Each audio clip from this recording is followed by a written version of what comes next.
going on, guys? My name is Shazanae, and today I wanted to film a video.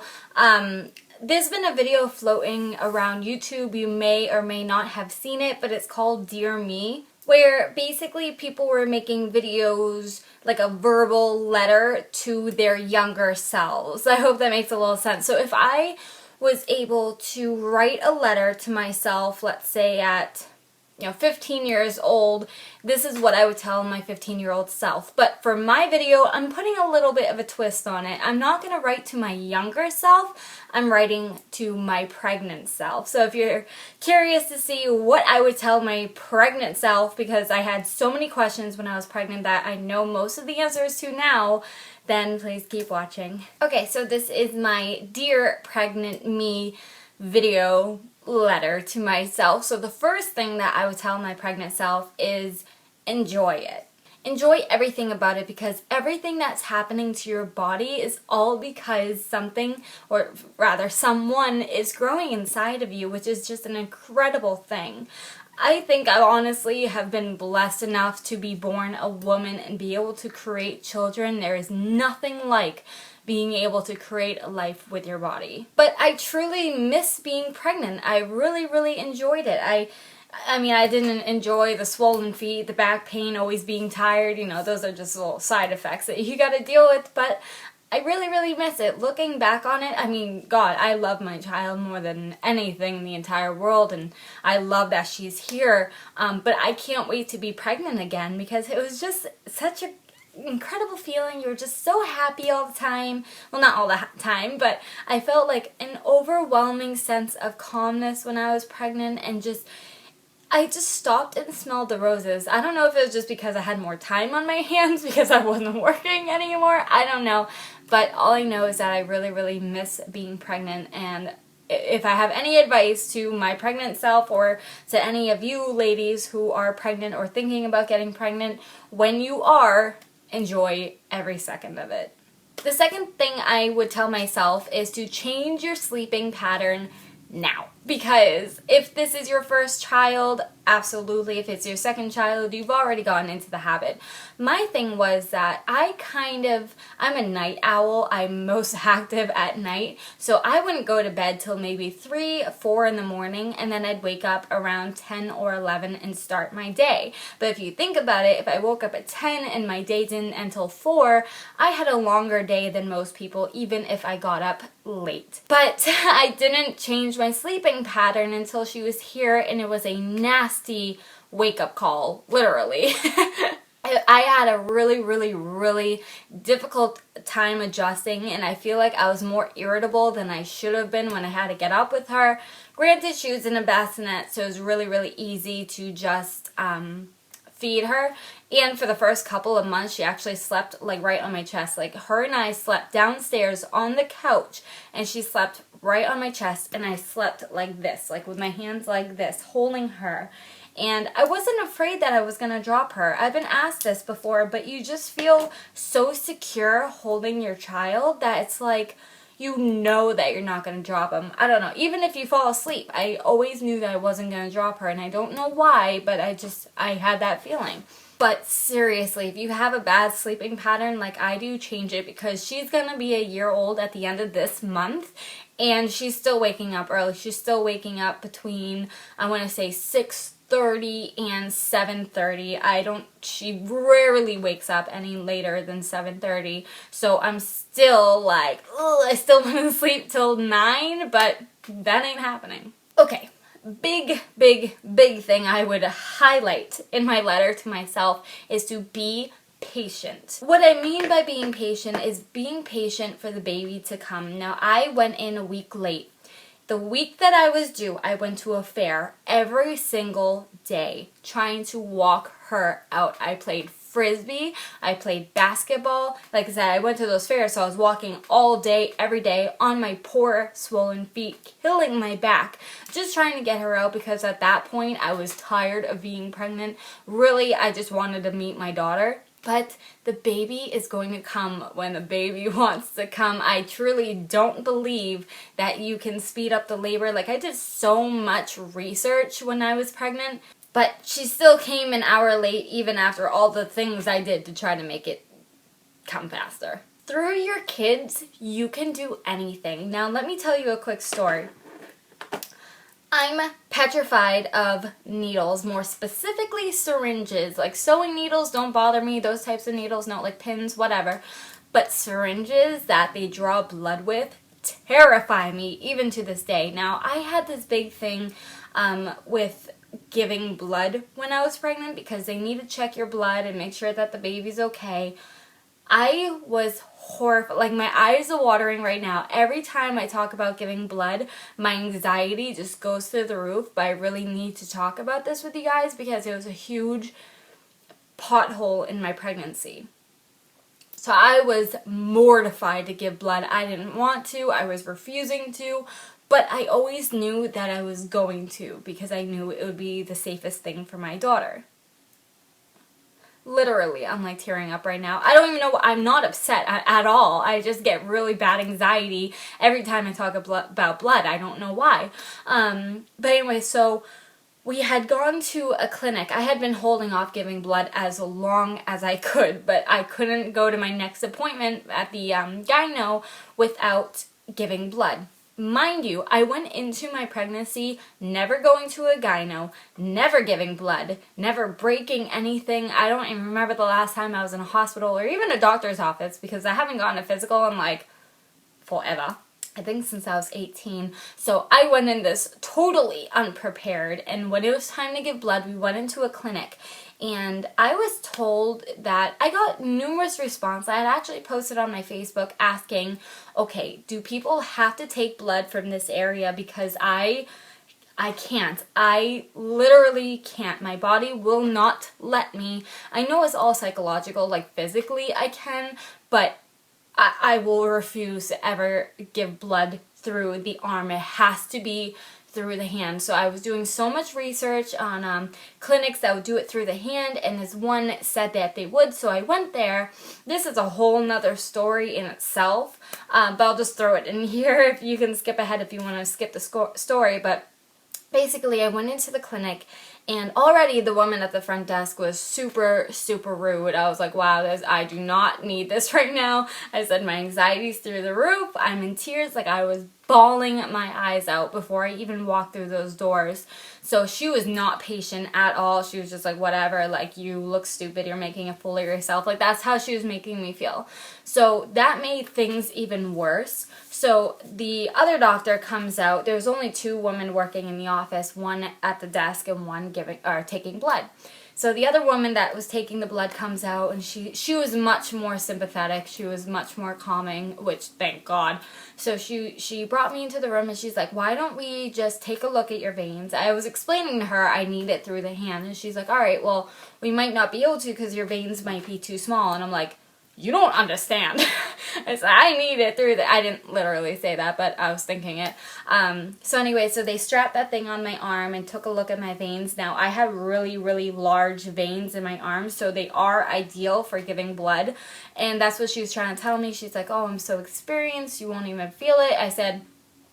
she's like, you have such big veins, it'll be so easy, so quick. And I said, you don't understand. I said, it's not a physical thing. I'm not worried about it hurting or whatever. Like, I'm not giving blood through the arm. And they just kept trying to insist that I get it through the arm. So eventually I got so worked up because they kept trying to insist it. I broke out in hives, like completely broke out in hives. I started hyperventilating. I was hysterical, and I left. I said, I have to leave, and I left. I didn't get my blood done that day. So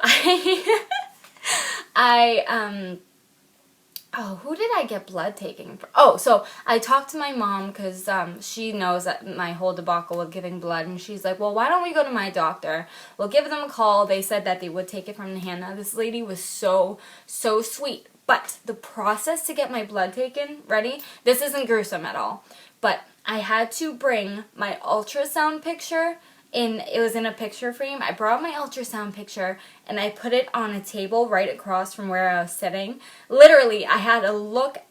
I'm like getting so worked up right now because I get so much anxiety from it. It's not even funny. I had to look at my dog.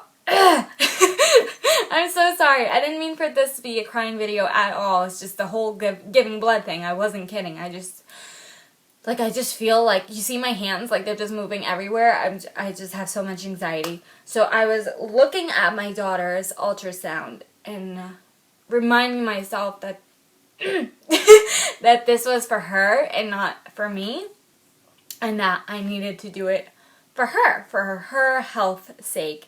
And so I had the picture to help me, and I also had in headphones, and I was listening to Let It Go from Frozen. I had the thing blasting, and the woman had to take like 6 vials for me, so I did it. But the moral of that story is that, like, your kids, I mean, why am I getting so emotional? Oh my goodness, it's not even that time of the month either. Through your kids, you can do things that you never thought you would do. Literally, I think I took a vow when I was 13 years old to never give blood. I was like, I refuse to. Doesn't matter the circumstances. I will never. I mean, obviously, if my husband was dying and I had to give him blood, you know, I mean, there are exceptions now that I'm older. But when I was younger, I was like dead set on not doing it. And it was the worst experience. It was a good experience, but leading up to the experience was awful. So anyway, so if you know, you're having anxiety with giving blood and you're pregnant, trust me, you're not the only one, but if I can do it, I promise you that you can do it. That was a super emotional part. I didn't even mean it to. When I wrote that down, I had no idea that I was going to get that into it. Okay, so the next thing that I would tell myself is to see your friends now, have fun now, and I'm not saying that like you're not gonna have fun, but your kid is gonna take over your world. Not like, at first I was like, what are people talking about? Like, they said that your life is gonna completely change, but my life hasn't really changed. I said, you know, I have this newborn and I'm still seeing friends, and my life really hasn't changed. As she's getting older, it's definitely starting to show more, but it just happens. When you have kids, you don't see your friends as often, and hopefully, hopefully you, like me, have friends that it doesn't matter how long you don't talk to them, you can always reconnect, and it'll be like you never stopped talking in the first place. But you're gonna find out who your real friends are when you have kids, and you just need to make time to see them now. Even if you're tired, even if your feet hurt, just have them come over. Trust me, because it gets really, really, really lonely after you have a baby. I went into like this whole, I had postpartum depression, like pretty bad at one point, not like dangerously bad, but I was like, I kind of hated my life at one point, and I loved my daughter. I was so happy to have her. I can't explain what happened. I just went into this severe depression, and I wanted to be around for my daughter though. But see your friends now. Dear pregnant self, you are going to have dreams about your baby. I don't know if this happens with everybody, I'm assuming so, but I had good and I had bad dreams. So just prepare yourself for nightmares about losing the baby or something wrong with labor. Like, it is terrifying, but just trust me when I say everything's gonna be okay, and just ignore the dreams. They're literally, it's just stress, it's just anxiety, it's questioning what's gonna happen, but I'm preparing you that you are gonna have good and bad dreams about having a baby. Dr. Google can be your best or your worst friend. When I was pregnant, I was so shy to call up my doctor. One, I felt like I was bothering them, but two, I didn't want to talk about some of the things I had questions about over the phone, so I Dr. Googled everything. But the thing with doing that is you kind of work yourself up as well, because they'll be like, it could be you're dying, or it could be you just have a headache. There's no like really happy in between. So certain times I would completely freak myself out, like, oh my god, my body's not supposed to be doing this, is the baby okay? Googling things are okay to an extent, but if something is serious, you really do need to call a doctor. It's embarrassing, but trust me, it's not the first time that they've heard it. Story time. So I'll give you a perfect example of when I called the doctor. This is the only time in my entire pregnancy, I lied, when I went into labor too. But before that, this is the only time I actually called a doctor to ask questions, because my husband and I had intercourse when I was pregnant. And this is weird, I'm sorry. But during there was a lot of blood. I could see blood all over my thighs, all over his thighs, and I immediately jumped out of bed and I ran to the bathroom, and I had a lot of blood coming out. It kind of looked like a period. Sorry to get a little gory. So I was crying hysterically because I thought I had a miscarriage, because I didn't know, like, if it was just too rough or we weren't supposed to this far along. Like, I think I was like 7 months along at this point. And I don't know. I'm not an expert on miscarriages. I don't know. But I was terrified. So I ended up calling the doctor, and they scheduled an appointment for the next morning. And of course the baby was fine. I mean, she's here. It was just, I had like, what was it? I had irritated my cervix or something, so it released blood. I don't know, something along that line. But then we couldn't have intercourse for 6 weeks, which I was fine. I was like, all right, whatever. He had it a little harder. But seriously, if something like that happens, call your doctor. I didn't want to tell him that I was having intercourse and this happened. Like, that was totally embarrassing to me. But like I said, they're there for that. They've heard it before. Now, this next thing I'm going to tell myself is to keep doing what I love. And now let me elaborate on that. A lot of times when babies come around, women will stop their careers or stop working and then go back to work or whatever. But having a baby doesn't give you permission to stop doing what you want to do in life, even if it's harder now doing a baby. Like, a perfect example is me with YouTube. The only time I can record is when she's napping, and I am timed when she's napping. So immediately when she's down, I run over here. I am wearing whatever I'm wearing. I don't have time to throw on makeup or fix my hair or whatever. If I have a moment to film, I'm gonna film. I love YouTube. I love it more than anything, job-wise. I love it so, so much. And just because I have a baby doesn't mean that it can stop. Now, I'm fortunate enough that when she gets older, she can partake in this. I'm planning on her coming on camera with me and doing videos together, and I feel like it would be a terrific way for her and I to bond and her get comfortable with being on camera, and it would just be like a terrific experience in a hobby of ours, you know. If I can make this a full-time career, then a career. But where was I going with this? Oh, but just don't stop doing what you love. If you have a dream, continue to pursue it, even if it's going to school, if it's going to the military. Well, the military is a little extreme, but you know what? Excuse me. You know what I mean. Just keep doing it. You want to have prenatal vitamins. Now, you're going to hear this from all the doctors and stuff. Now, when I first started taking prenatal vitamins, I was taking these nasty pills, and I can't swallow pills. Again, it's like a psychological thing. I'm crazy, like literally crazy. I was taking these really awful pills, and I had to chew them because I can't swallow pills. It's a psychological thing that I'm gonna choke on them, and because of that, my body literally, like, my throat will not let me swallow it. Even if I put it in pudding, applesauce, try to take a drink, nothing. So my saving grace was gummy vitamins. They tasted 1,000 times better than gummy prenatals. Get those. Seriously, they're delicious. They were so easy. You take, I think, 2 a night, I believe. They were just so easy, and I wish that I had found them months before I did, because unfortunately, there were nights that I didn't take the pill either because I forgot, or it was like, I really didn't want to. I don't even know. I don't remember like what. I mean, I didn't miss many days. Don't get me wrong. I didn't go months without my prenatal, but there might be like once or twice that I'm like, do I want to? Or I fell asleep without taking it. The gummy is just so easy. The gummy to me was just like, I didn't even think about it. I took it, and I was so religious with them. I took them every day. They were fantastic. And the last thing that I will tell myself, my pregnant self, is that your daughter is perfect. I mean, everything you could have wished for and more. I know I had so many questions and so many concerns, especially if my daughter was born with disabilities. Like, how would we adjust to it? Whether she had Downs or whatever she had, you know, a cleft, whatever. We wanted to make sure that we were financially not ready, but prepared to pay for whatever we had to pay for, and her doctor's visits and stuff. But no matter what, I mean, your kids are just beyond perfect. I can't explain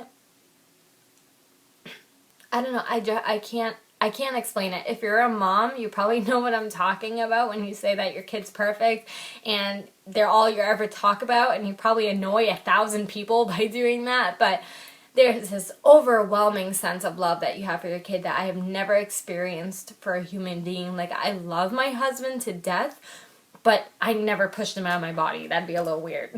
But anyways, I hope you guys enjoyed my Dear Pregnant Me video. I have been wanting to film this for a while, and I found an opportunity to sit down and film it. So I hope this helped any expecting mothers or current mothers who might want to be trying for another baby. I don't know. I thought it was helpful to me to kind of reflect back on some of the questions that I had when I was pregnant. So if you guys enjoyed, please leave a big thumbs up. You can also subscribe if you don't want to miss any new videos. I put up them every single day. I'm on Instagram and Twitter, where I always update you guys about my vlogs and my videos. And that is going to be it. So until my next video, I'll see you next time. Bye guys!